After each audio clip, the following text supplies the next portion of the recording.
وَلْتَكُن مِّنكُمْ أُمَّةٌ يَدْعُونَ إِلَى الْخَيْرِ وَيَأْمُرُونَ بِالْمَعْرُوفِ وَيَنْهَوْنَ عَنِ الْمُنكَرِ وَأُولَئِكَ هُمُ الْمُفْلِحُونَ۔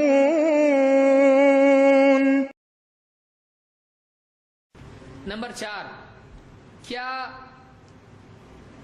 رمضان سے قبل احتیاط کے طور پر 1-2 دن پہلے روزے رکھ سکتے ہیں؟ نہیں۔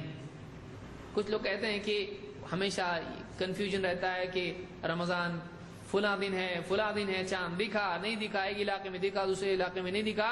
ایک کام کرتے ہیں، ہم 1-2 دن پہلے سے یا کم سے کم 1 دن پہلے احتیاطی روزہ رکھتے ہیں۔ اگر رمضان ہے تو ہم روزہ ہیں، نہیں ہے تو کوئی بات نہیں۔ کچھ لوگ اس طرح سے روزہ رکھتے ہیں، سیفٹی روزہ، تو اس طرح کا روزہ رکھنا جائز نہیں ہے، کیونکہ سارا معاملہ نیت پر ہے۔ آپ کا روزہ ہوگا کیسا جب آپ کی نیت رمضان کی نہیں ہے، اور رمضان جب آیا نہیں تو آپ نیت کیسی کی رمضان کی ایڈوانس میں کر سکتے؟ ایسا نہیں کر سکتے، تو ایسا روزہ رکھنا صحیح نہیں ہے۔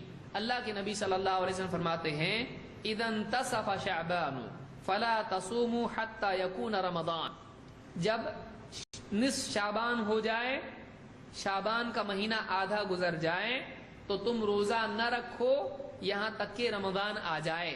رمضان آ جانے تک شعبان کے آدھے شعبان سے لے کر رمضان تک روزے رکھنا صحیح نہیں ہے۔ تو نصف شعبان کے یعنی 15 شعبان کے بعد روزہ رکھنا جائز نہیں ہے، سوائے اس آدمی کے جس کا معمول ہو۔ جیسے کچھ لوگ ہیں پیر اور جمعرات کا روزہ رکھتے ہیں، تو ظاہر بات ہے کہ 15 شعبان کے بعد بھی 2 ہفتے ہیں، ان میں پیر اور جمعرات آنے والا ہے۔ اگر کوئی آدمی اس کا معمول ہے تو وہ رکھ سکتا ہے، لیکن رمضان سے 1 دن پہلے حفاظتی یا رمضان کے استقبال میں روزہ رکھنا یا رمضان کے احتیاط کے طور پر روزہ رکھنا جائز نہیں ہے۔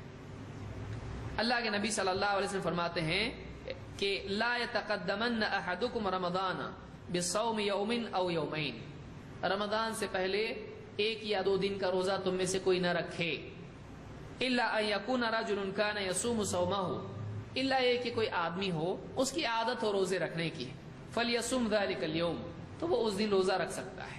مثلا جمعرات آ رہا ہے اور آخری دن ہے شعبان کا، 30 شعبان ہے اور جمعرات ہے، تو پیر اور جمعرات کا جو روزہ رکھتا ہے وہ رکھ سکتا ہے کہ کل رمضان ہے اور آج روزہ اس کا جمعرات کا آ رہا ہے۔ تو اگر کوئی آدمی ایسا روزہ رکھتا ہے تو اس میں کوئی حرج نہیں، لیکن رمضان کے احتیاط کا روزہ رکھنے کی نیت سے رکھنا جائز نہیں ہے۔ اس حدیث کو امام البخاری اور مسلم نے روایت کیا، اور پچھلی حدیث مسند احمد اور 4 اصحاب السنن نے، ابو داؤد، ترمذی، نسائی، ابن ماجہ سب نے روایت کی ہے۔ سبحان اللہ والحمد للہ ولا الہ الا اللہ واللہ اکبر۔ سبحان اللہ والحمد للہ ولا